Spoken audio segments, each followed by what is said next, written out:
The Giveaway, written and illustrated by Ray Buckley. Here's a picture of Ray.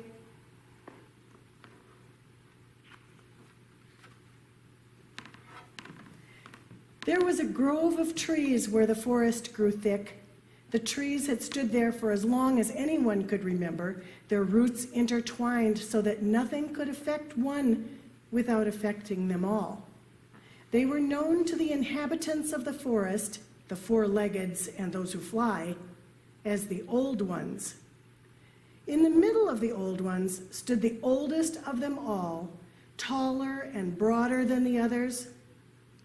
If one stood beneath it, one could not see where its crown touched Father Sky, and smaller trees grew around its roots in the safety of its vastness.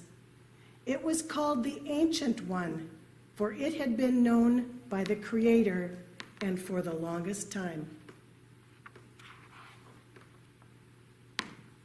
It was to this grove that the creatures of the forest and the plains, the four-leggeds and those who fly, gathered for council. Each had sent one speaker, the oldest and the wisest of its kind. Snow fell thick on familiar paths, and each arrived in silence, waiting with the patience of those who have seen much. When the circle was complete, they stood listening to their hearts.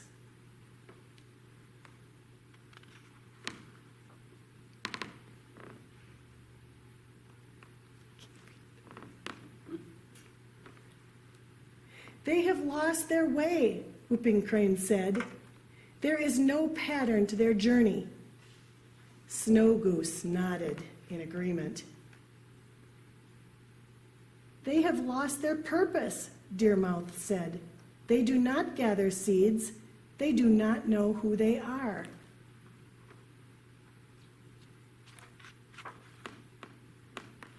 I can't read it. Tatanka, the big bull buffalo, dropped his head low. They take more than they need, and they give nothing back. They do not give away. They do not see long distance, Eagle began. They keep more than they can eat, while some are hungry. They no longer know that they are connected.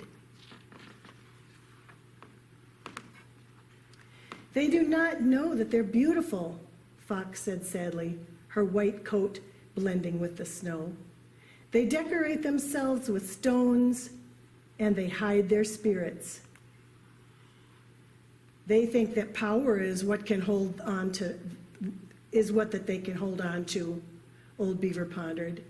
They say, "This is mine," and build lodges too large so that they can appear big. They must make others small so that they will look big, Bear's deep voice answered. In the end, they must destroy themselves or others. They have lost their names, and they do not know who they are. Grandmother Turtle, who was the last to arrive, made her way slowly to the center of the council. She lifted her head so that she could see all who were gathered beneath the Old Ones. Her voice was barely audible. We must give away ourselves to them. We must speak to them in soft voices. We must remind them of who they are.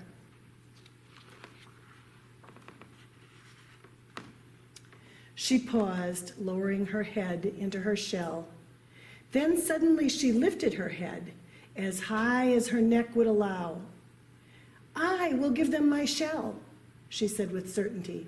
I will come with no protection, and they can use my shell to adorn themselves. Around the circle, the council was silent. The wind did not blow through the trees. Not a single branch on the Old Ones fluttered. The forest was still as Grandmother Turtle began her walk back to the empty spot in the circle.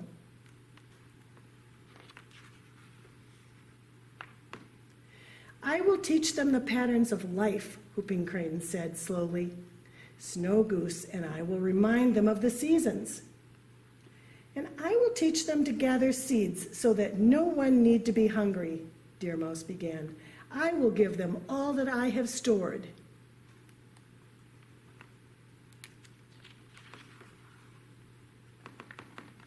Eagle searched the night sky and without lowering her head said, I will give them my feathers. Perhaps if I cannot fly, they will not feel small. Tatanka, the bull buffalo, stood with his legs squarely on the earth. I will give them my flesh to sustain them, and my skin to warm them. I will give myself away.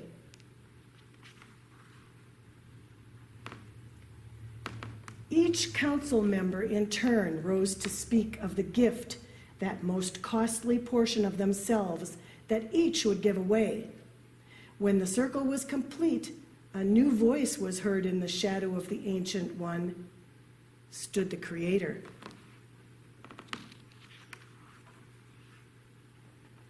Oh, children, the Creator began softly, you will give yourselves away, but they will not know that. They will say, see what I have taken, and think that they have made themselves larger. For a moment, the Creator paused. It is I who must give myself away. I must give away my protection and come vulnerable to their lodges. I must choose to become small so that they can choose to know me large. I must give away my name so that they can know their names. The Ancient One had stood silent. The sound of his voice had not been heard in many winters. Creator, how can this be? How can the great mystery become small? The Creator stood beneath the Ancient One. The shadow of the great tree became light, and the grove of the old ones became full of the presence of the Creator. A baby will be born. He will be the son of the great mystery. He will be born not where the two-leggeds are gathered, but among the four-leggeds and those who fly. He will bring light into confusion. He will bring hope into despair.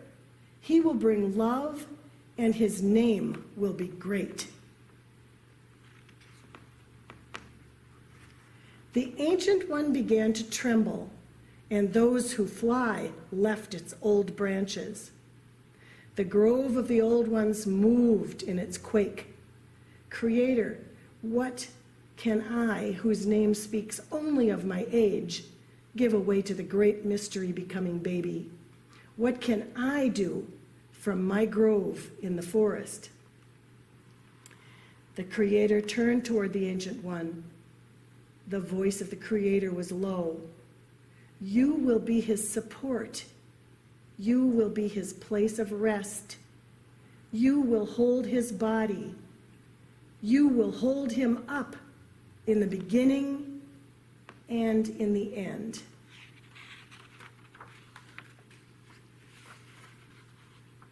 And the Ancient One wept, partly for joy and partly for sorrow.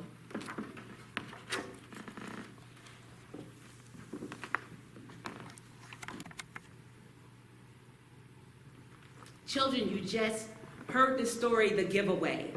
Now, I want you to send me an email and tell me what you thought about that. What did you learn? Tell me what sparked for you in that. This is the time that we talk about it. So send me a note. Tell me what you thought. Thank you, Margie.